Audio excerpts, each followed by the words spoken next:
Bonjour et bienvenue dans l'entretien d'Afromédia qui reçoit aujourd'hui un invité spécial. Le capitaine Ibrahim Traoré, président de la transition, chef de l'État du Burkina Faso. Bonjour Monsieur le Président. Bonjour Alain. Merci de nous recevoir. Évidemment, aujourd'hui, 30 janvier 2024, on a envie de poser une question puisque c'est ça l'actualité. 3 États. Monsieur le Président, qu'est-ce qui s'est passé? Pourquoi décider de sortir de la CEDEAO? Merci. Comme vous dites, c'est une question d'actualité. C'est intervenu le dimanche dernier, cette décision de retrait de ces 3 pays regroupés au sein de l'AES.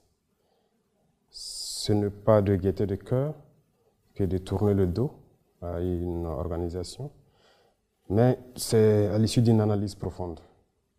Et je pense que cette organisation est née en 1975, si je ne me trompe. En 1975, en effet. Avec des chefs d'État, pour la plupart militaires d'ailleurs. En tout cas, pour ce qui concerne l'AES, ils étaient tous militaires. Absolument. Je pense que c'était une volonté donc d'intégrer les peuples, de faire de l'épanouissement de l'économie, de la solidarité, de l'entraide, en tout cas des vertus panafricanistes qui ont conduit donc les chefs d'État à créer donc cette organisation. Malheureusement, au fil du temps, l'organisation a perdu ces valeurs-là.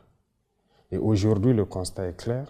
Et je pense que depuis plus d'une décennie, les républiques sœurs du Mali, du Niger, sont en guerre contre le terrorisme. Et au Burkina, bientôt près d'une décennie, on est en guerre.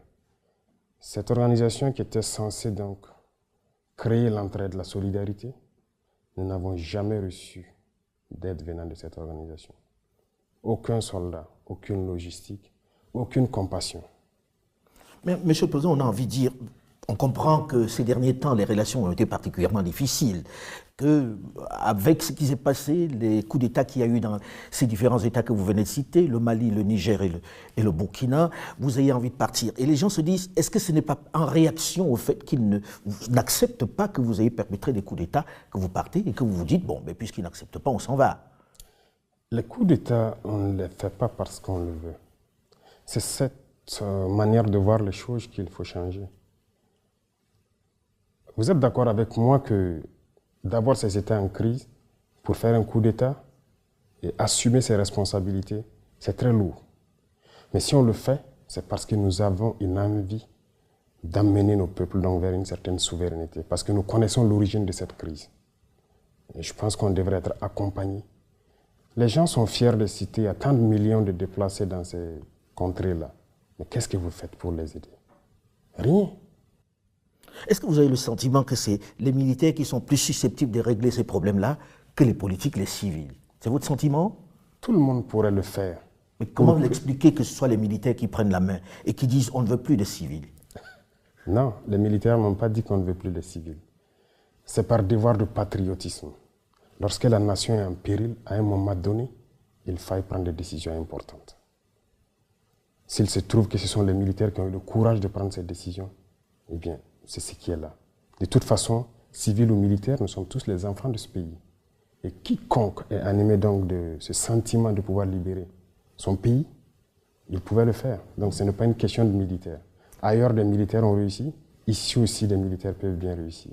Alors, Monsieur le Président, que répondez-vous donc aux responsables de la CEDEAO qui disent ils s'en vont parce que nous, on a dit qu'on ne veut pas de putschistes parmi nous? Il y a beaucoup de putschistes parmi eux. Donc ce n'est pas une question de putschistes, c'est juste un masque. Quand vous dites des putschistes civils? Il y a des putschistes militaires au sein de la CEDEAO qui aujourd'hui se réclament démocrates. Des civils, il y en a. Il y a pire que des putschistes. Il y en a qui tuent, qui bâillonnent leur peuple. Sous le silence, la CEDEAO ferme les yeux, les oreilles. Il y a plein de putschistes au sein de la CEDEAO. Alors, Monsieur le Président, on dit, ok, nous quittons la CEDEAO avec effet immédiat. Le Burkina Faso, le Niger et le Mali. On quitte avec effet immédiat. Mais, Monsieur le Président, ça concerne beaucoup de monde. Qu'est-ce qu'on fait de la libre circulation des personnes, de vos populations qui sont dans ces pays de la CEDEAO que vous quittez du jour au lendemain? Comment ça va se passer exactement? Parce que les textes disent qu'il faut au moins une année pour pouvoir mettre tout ça en œuvre. Or là, vous dites non, c'est fini maintenant. Oui. D'abord, vous dites les textes disent, mais eux-mêmes n'ont jamais respecté leurs textes. Ça se fait à la tête du client, c'est ce que nous avons remarqué. Les sanctions infligées au Niger, ça n'existe nulle part dans les textes. Donc les premiers qui violent ces textes-là sont ces soi-disant démocrates. Nous quittons, mais nous restons panafricains. N'importe qui en Afrique, un Africain qui veut venir au Burkina, il est le bienvenu chez lui. A priori, mais dans le sens contraire, ça va être compliqué. Quelqu'un qui est au sein de l'AES, on va en parler de l'AES dans un instant, quelqu'un qui est au sein de l'AES, on peut lui dire il ne peut plus aller au Burkina, il ne peut plus aller en Côte d'Ivoire, il ne peut plus aller au Ghana. Ça devient un peu plus compliqué pour ceux qui font leurs affaires là-bas. Nous verrons et nous saurons quelles mesures prendre en temps opportun. C'est bien réfléchi, Monsieur le Président, ce départ de la CEDEAO? Bien sûr, très bien réfléchi. Ce n'est pas un coup de cœur, ce n'est pas un coup de colère. Si c'était un coup de colère, on l'aurait fait depuis longtemps. Je pense qu'on a pris le temps d'analyser la situation, de peser beaucoup de choses et enfin de décider. Donc si c'était un coup de cœur dès les premiers moments de certaines sanctions, le peuple a été assez résilient, il faut le dire. Ils ont souffert. Donc pendant ce temps, on pouvait décider dans la colère. Maintenant, on a pris le temps d'observer, d'analyser la situation et de nous convaincre nous-mêmes de nos forces avant de décider. Et vous avez pris tout le monde par surprise. Autre élément dans cette nouvelle façon de dessiner l'Afrique de l'Ouest, l'AES, l'Alliance des États du Sahel. Monsieur le Président, est-ce viable l'AES? Sur le papier, c'est très très séduisant, mais est-ce viable? Vous savez très bien que c'est plus que viable. Vous savez, pendant longtemps, on a maintenu nos peuples dans une certaine philosophie, tendant toujours à nous faire croire que nous ne pouvons rien sans les autres. Aujourd'hui, notre mission à nous, c'est d'éveiller la conscience. Vous le faites très bien d'ailleurs. Merci. Et j'apprécie beaucoup. Il faut qu'on arrive à éveiller les consciences, que les jeunes se rendent compte de ce qui se trouve chez eux. Une organisation pareille, il faut d'abord se rendre compte de ses forces, peser ses faiblesses, et à l'issue de cette analyse, vous décidez. L'AES est très bien viable. Que ce soit lorsqu'on regarde les économies, Monsieur le Président, si je vous permettez, c'est des économies qui sont très intégrées. Vous produisez la même chose, vous faites exactement la même chose. Qui va vendre à qui? Comment ça va commercer? Et qu'est-ce qu'on fait du fait que ce ne sont pas des pays qui ont au moins une ouverture sur la mer? Les chiffres, c'est une chose. L'économie aussi, vous savez, nous sommes là il y a très peu de temps. Mais l'économie a été, je dirais, un peu déchirée par des régimes passés. Sinon, nous devrions avoir des économies très fortes aujourd'hui. C'est ce que je dis, en analysant nos forces, on se rend compte que nous ne devrions pas être à cette étape. On devrait être beaucoup loin. Quand vous prenez l'AES, en termes de population, en termes de superficie, on est très bien. En termes de production, normalement, les États de l'AES ne devaient rien importer en ce qui concerne les produits agricoles, l'alimentation. Aujourd'hui, nous sommes conscients de ça et nous sommes en train de tout faire pour que nous n'importions rien en ce qui concerne ce que nous consommons. En termes de richesse, que ce soit naturel, quand je dis les richesses naturelles, il y a des richesses souterraines, mais il y a aussi en surface. On crie partout que les Africains meurent de faim, de soif, ainsi de suite, des projets inventés par-ci, par-là, par exemple pour nous donner de l'eau potable. L'AES est une grosse réserve d'eau souterraine, et même en surface. En termes de ressources minérales, on n'a rien à envier à quelqu'un. Et dans la nature, quand vous prenez des produits comme, j'aime le dire, le karité, c'est une richesse naturelle. Nous ne l'avons pas planté. C'est Dieu qui l'a donné. Mais c'est très riche. Les gens le prennent, ils le transforment. Donc nous sommes conscients de nos potentialités. L'AES n'a rien à envier à quelqu'un. Pour vous, l'AES peut se suffire, être un ensemble intégré qui fonctionne normalement? Parfaitement. Monsieur le Président, lorsque l'on regarde la démarche qui vient d'être entreprise par ces trois États, très concrètement, on écoute un peu partout le fait qu'il y a besoin qu'ils soient en train de travailler avec d'autres sur un sujet qui est le sujet le plus important aujourd'hui, la sécurité. J'ai envie de demander, Monsieur le Président, aujourd'hui, vous êtes là depuis un certain temps déjà, ça fait plus d'1 an, quel est votre bilan dans le domaine de la sécurité? Avant qu'on ne parle de ces trois États en matière de sécurité, dans votre cas, au Burkina Faso, une bonne partie du territoire est encore entre les mains des terroristes. Qu'est-ce que vous avez pu faire depuis que vous êtes là, dans ce domaine-là? Très bien. C'est la priorité en fait pour nous. Comme vous avez dit, ces terroristes, c'est tuer, brûler, déplacer les populations, s'accaparer des terres. Mais je peux vous dire à l'instant T, comme je le disais dernièrement, il n'y a pas cette portion du territoire où nous voulons partir et que nous ne pouvons pas partir. Aujourd'hui, vous allez sur tout le territoire? Partout. Des territoires qui étaient sous contrôle, si on peut le dire, depuis 3 à 4 ans. Nous mettons pied. Mais pourtant, on parle de plus d'attaques qu'autrefois lorsqu'il y avait des armées étrangères sur le territoire. Ah oui, vous êtes sûr? Plus d'attaques, c'est relatif. Aujourd'hui, nous sommes à l'offensive pour la plupart des zones. Nous ne sommes plus dans une posture de défense. Nous partons vers l'ennemi, nous cherchons l'ennemi. Lorsque nous avons décidé de prendre notre destin en main, comme on aime le dire, c'est une décision assez importante et très courageuse. Et lorsque vous décidez comme ça, toutes les cellules dormantes se réveillent d'un coup. Et c'est à ce moment que vous vous rendez compte de l'ampleur de la situation du terrorisme. On s'est bien rendu compte. Mais pour faire la guerre, il y a d'abord le patriotisme. Il y a la logistique. Et il y a maintenant l'intelligence des situations. Le patriotisme s'est réveillé dans tous les Burkinabés. Que ce soit les combattants, que ce soit les populations civiles, vous les voyez bien contribuer. Ça n'aurait pas été possible il y a quelques années de cela. Pourquoi? Il faut savoir réveiller le patriotisme en chaque peuple. Les mettre en confiance, savoir que leur patrie, c'est la seule chose qui les reste. Ça, on a réussi à le faire. Voilà pourquoi lorsqu'on les demande de contribuer, ils le font. On a demandé aux gens de s'enrôler pour combattre partout où ils sont. Même aujourd'hui, si nous décidons que nous voulons 1 million de Burkinabés pour combattre, nous les aurons. Les volontaires pour la défense de la patrie. Défense de la patrie? Oui. Les gens sont prêts, ils sont engagés. C'est pas dangereux pour eux? Non, c'est leur patrie. C'est leur patrie. Partout dans le monde, les gens se sont battus pour leur patrie. Et Monsieur le Président, lorsque l'on dit ça, on a envie de se poser la question de savoir, ce terrorisme dure depuis un moment déjà dans nos territoires, avec des armées qui sont venues et des sommes extraordinaires dépensées, de l'arsenal militaire de qualité jusque-là. Comment expliquer que d'un coup, vous décidiez que tous les trois, vous allez combattre ça sans les autres? Est-ce que c'est réaliste? Qu'est-ce qui fait que ce soit plus possible aujourd'hui qu'avec ces armées qui étaient là? C'est plus que réaliste. Il y a eu plusieurs situations. Nous avons eu la chance de faire le terrain. Beaucoup d'autres officiers que vous pourrez croiser ont eu la chance de faire le terrain et ont manœuvré avec ces armées étrangères.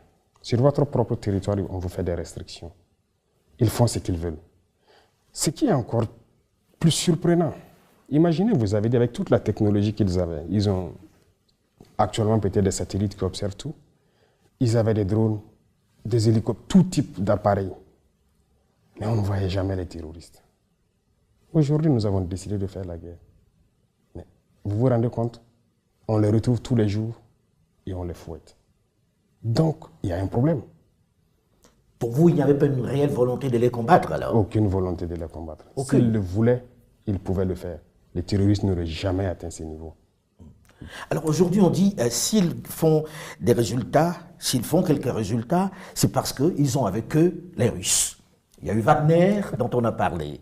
Aujourd'hui, on a même les Russes qui vont ouvrir leur première base militaire avec Africa Corps. Monsieur le Président, est-ce que les Russes vous aident? Et est-ce que leur aide est meilleure que celle des armées étrangères qui étaient jusque-là présentes? Vous savez, pour ce qui concerne le Burkina, par exemple, nous avons toujours été en relation avec la Russie. Et je vous dis, l'équipement que les Burkinabés avaient, à 80%, c'était des équipements russes. Ah bon? Bien sûr. Mais pourtant, vous aviez une relation plus forte militairement avec les Français. Comment expliquer cela? Oui, parce que ces équipements datent des années peut-être de la Révolution. Bien sûr. Nous avons des équipements qui datent des années de la Révolution, qui combattent toujours, des équipements russes et coréens, nord-coréens, qui combattent toujours dans notre armée. Ils sont plus efficaces? L'armée a été délaissée, n'oubliez pas ça. Depuis les années 90, avec le soi-disant programme d'ajustement structurel, tout a été dénaturé. Il y a des militaires qui montaient la garde avec des bâtons. On a désarmé l'armée, nos armées. Ça a été bien préparé. Plus d'équipement, plus rien d'entraînement, rien. Les gens portaient juste la tenue. Et le terrorisme s'invite à la danse, quelques années plus tard. Et ça chante sur tous les médias, ils sont incapables de lutter, on viendra les aider. Et le terrorisme ne fait que gagner du terrain. Aujourd'hui, avec la Russie, la relation est d'abord stratégique. Ça, je pense que vous le comprenez beaucoup mieux que nous. Et avec la Russie, il n'y a pas cet équipement que nous souhaitons payer avec eux, qu'ils ne vendent pas. Les autres nous font des restrictions. Ils vous disent que vous ne pouvez pas acheter ce type d'armes. Bien sûr.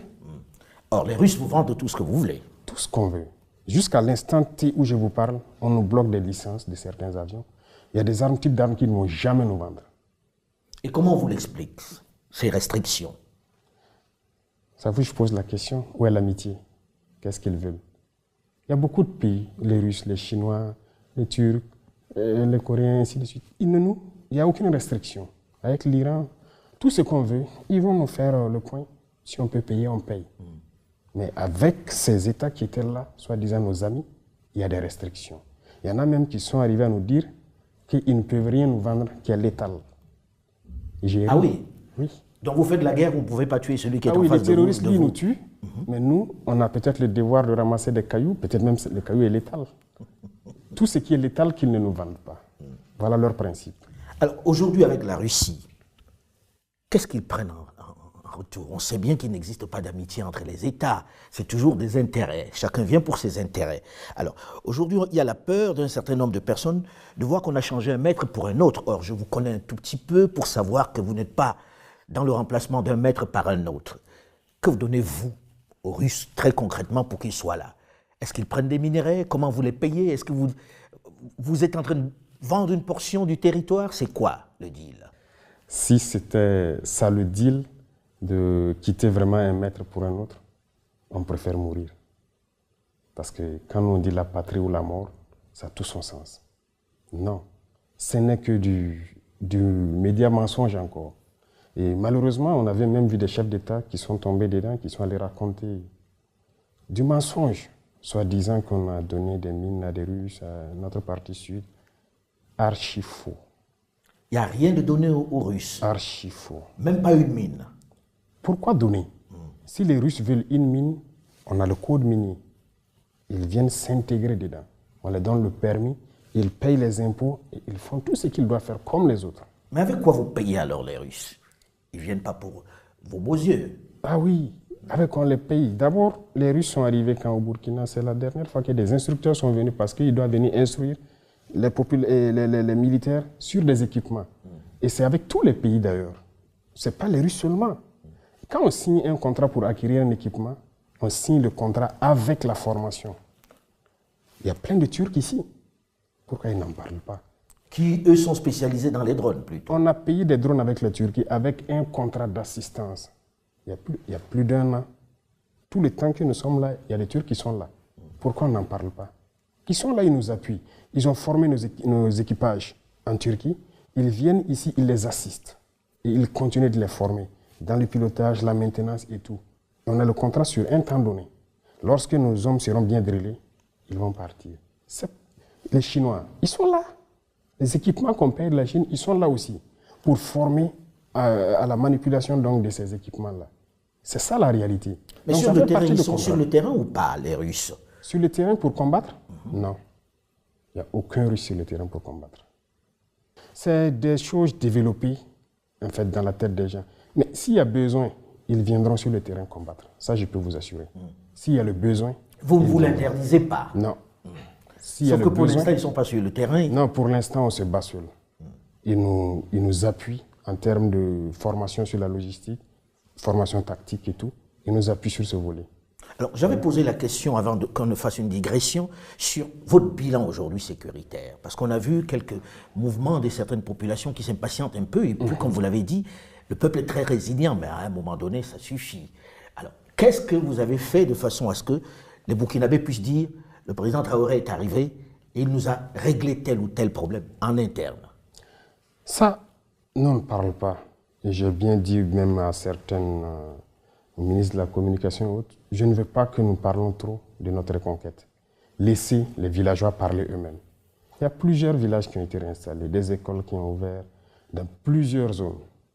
Mais souvent, le fait de dire qu'il n'y a pas d'avancée, ça amène les villageois eux-mêmes à faire des vidéos pour dire aux gens, c'est faux, vous mentez. Nous, en tout cas, on a quitté il y a tant d'années, mais on vient d'arriver, on est en sécurité.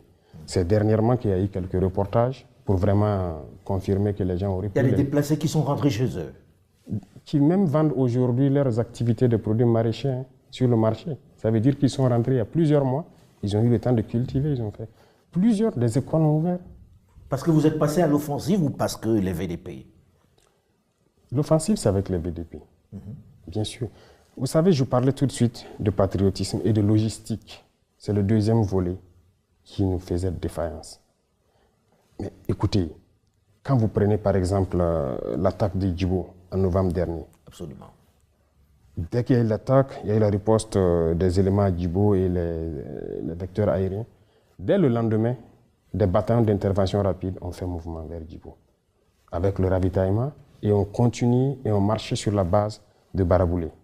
La base terroriste de Baraboulé, où on n'a jamais été depuis 2019.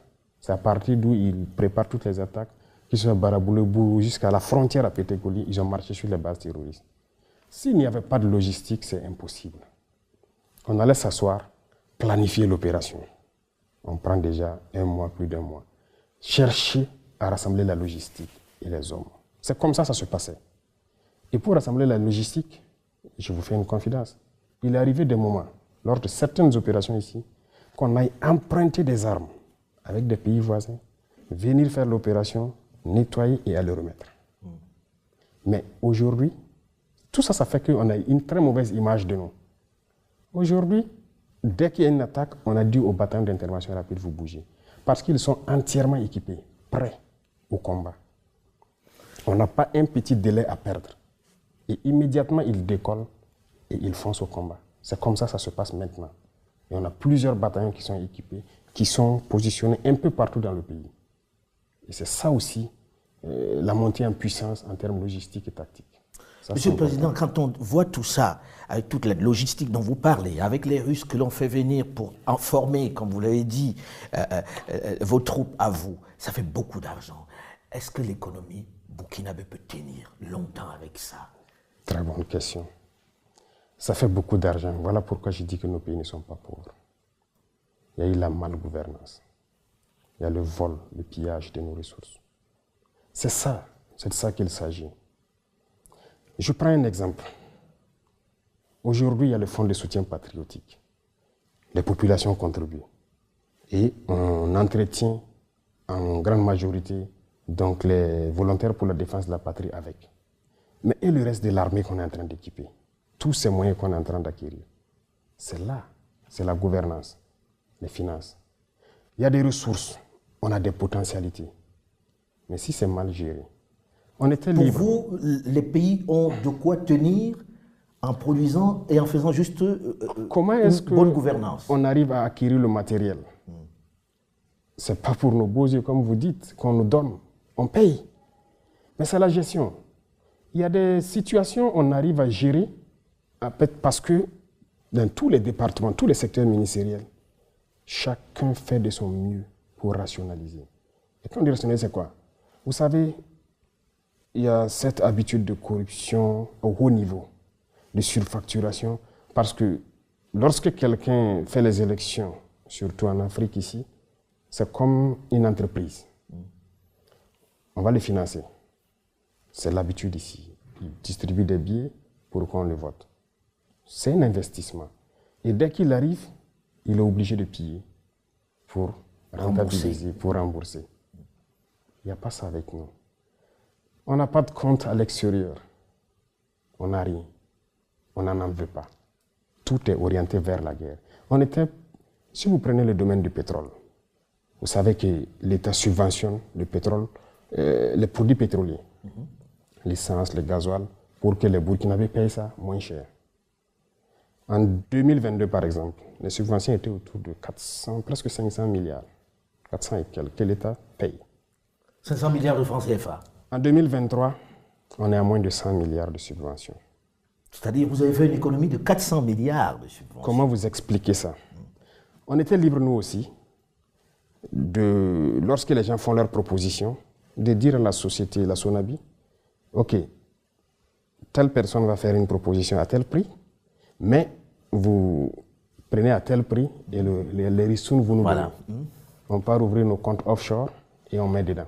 C'est comme ça se passe. Et on vous tient à partir de ce moment-là, quand vous avez ouvert des comptes à l'extérieur. Mais bien sûr, si vous vous amusez, on dit on va geler vos comptes. Nous, on n'a pas de compte. Donc, tout est orienté vers la guerre. Ces économies, c'est l'équipement. Oui. Monsieur le Président, il y a eu une longue discussion sur le fait que combien de temps vous allez rester. Quand est-ce que vous organisez des élections? Combien de temps va durer la transition? Est-ce qu'aujourd'hui vous avez une réponse à ça ou vous pensez que ce n'est pas la priorité? Pour vous, jusqu'à quand le capitaine Ibrahim Traoré est aux affaires et va organiser des élections pour laisser son fauteuil? J'allais vous poser une question en retour avant de vous répondre. Mais je ne suis pas là pour répondre aux questions, hein, monsieur. C'est un débat et ça fait plaisir. Si aujourd'hui, dans 6 mois, on décidait d'abandonner le peuple, vous, en tant qu'homme très objectif et conscient de notre situation, qu'est-ce que vous allez dire? Quel serait votre commentaire? Honnêtement, je préfère m'abstenir, même si vous savez le fond de ma pensée. D'accord. C'est pour vous dire que c'est fatigant souvent. C'est fatigant, mais la seule chose qui nous fait tenir, c'est l'amour du peuple. On se nourrit là-bas, on s'abreuve là-bas. Depuis que nous sommes là, nous n'avons jamais pris un seul jour de congé. En tout cas, tout l'exécutif.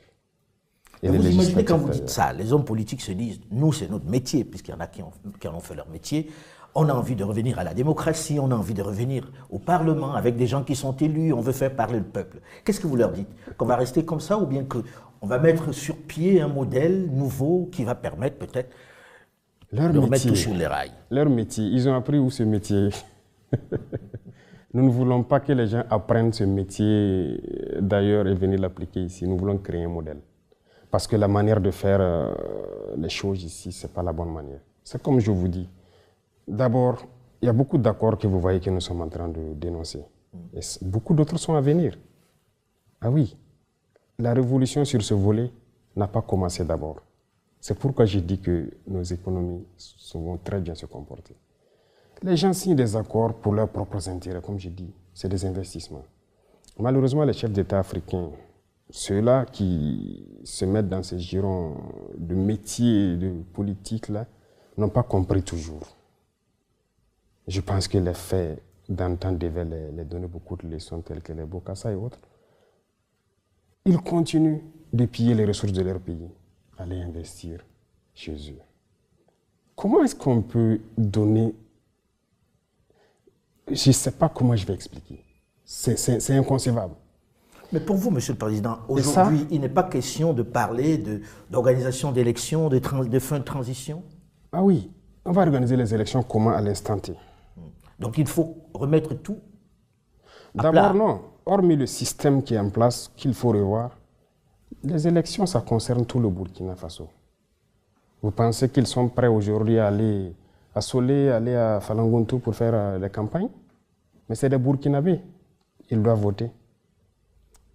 Pour vous, il faut d'abord pacifier. Il faut qu'il y ait un minimum de sécurité pour que s'il y a campagne, les gens puissent aller partout au Burkina, expliquer leurs idées au peuple burkinabé et le peuple va choisir. Parce qu'il n'est plus question d'aller distribuer des billets. Ça, il y aura des réformes sur le code électoral. C'est fini ça. Si on vous prend dans ça, vous serez disqualifié. Bon, je ne vais pas dévancer l'Ouganda dans l'eau, mais c'est pour vous dire qu'il y a des réformes à venir. Cette manière de faire, d'aller acheter les consciences, c'est fini. Notre mission, c'est d'éveiller les consciences et que les gens n'acceptent plus jamais ça. Si vous pensez pouvoir gouverner le pays, vous expliquez votre programme politique. Qu'est-ce que vous allez faire? Et peut-être qu'au bout d'un temps, le peuple va vous évaluer si vous devez continuer votre mandat ou pas. Bref, on ne dira pas tout, mais il y aura des réformes sur le plan électoral. Et pour que les gens puissent faire les élections, tous les Burkinabés doivent voter. Monsieur le Président, je reviens à l'AES, qui est quelque chose d'important pour vous, puisque vous en faites le cheval de bataille dans cette guerre. Quelles sont les relations avec les autres chefs d'État du Niger et du Mali? Et est-ce qu'on peut envisager un élargissement de cette AES, même aux États qui ne sont pas dans le Sahel? La possibilité d'élargir, je commence par là, c'est possible. Dans la charte, ça existe. Donc on a fait une ouverture. Mais les rapports entre nous, c'est fraternel. C'est ce qu'on réveille de l'Afrique, c'est ça qui est là actuellement. Vous partagez la même vision sur l'Afrique? Ah oui. Parce que quelquefois, les gens sont jaloux de leurs prérogatives dans leur pays. Non, nous partageons la même vision et nous faisons la même mission. Et si vous regardez à travers donc les communications, tout ce que nous faisons, c'est pour éveiller les consciences. Pourquoi un chef d'État va se mettre à vouloir que son peuple se réveille? Les autres ont tendance à ce que le peuple s'endorme pour qu'il puisse continuer de faire ce qu'ils veulent. Nous, on veut que les peuples se réveillent pour que même après nous, que les gens ne laissent plus jamais des individus venir les mettre dans ces conditions-là. Donc, que ce soit au Niger ou au Mali ici, si vous remarquez dans notre communication, c'est toujours faire comprendre ce qui s'est passé avant. Et aujourd'hui, comment nous arrivons à casser les chaînes un peu de l'esclavage. Donc c'est ça.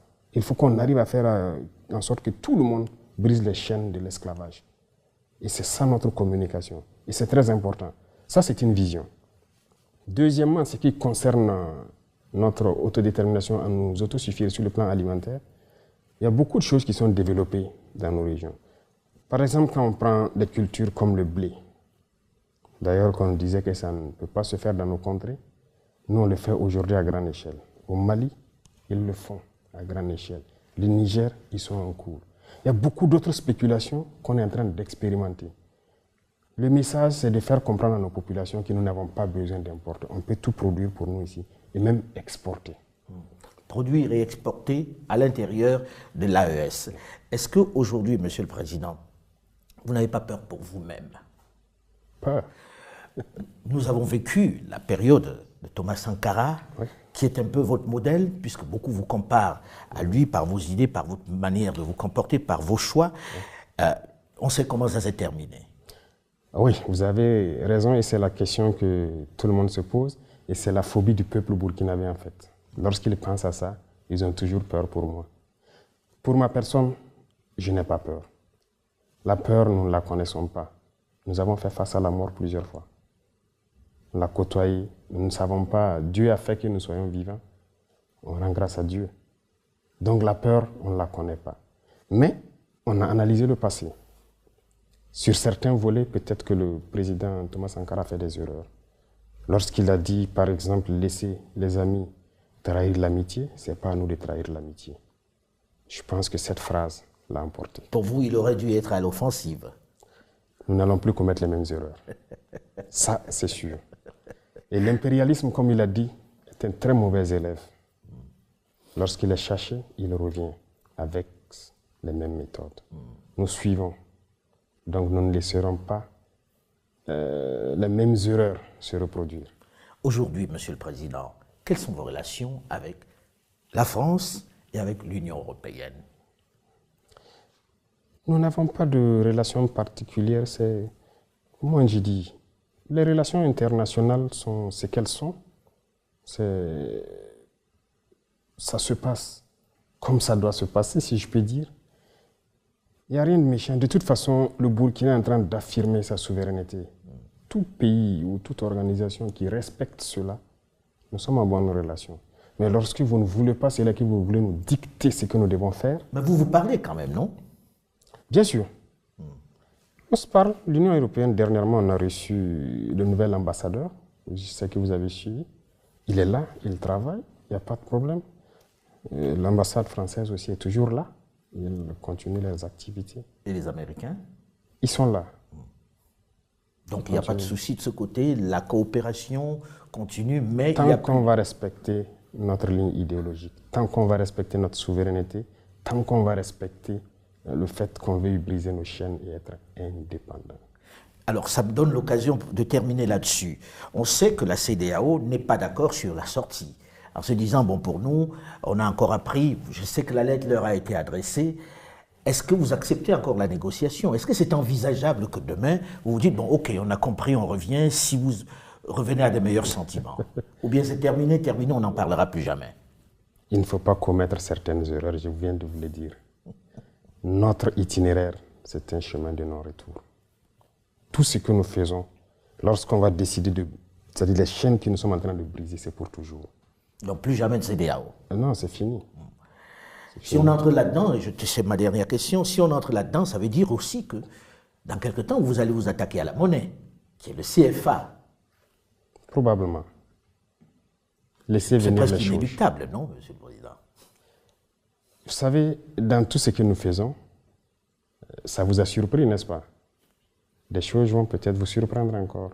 Il n'y a pas que la monnaie. Tout ce qui est lien, qui nous maintient dans l'esclavage, nous allons briser ces liens. Merci beaucoup, Monsieur le Président. Je vous en prie. Je vous en prie. Cet entretien est à présent terminé. Restez sur Afromédia.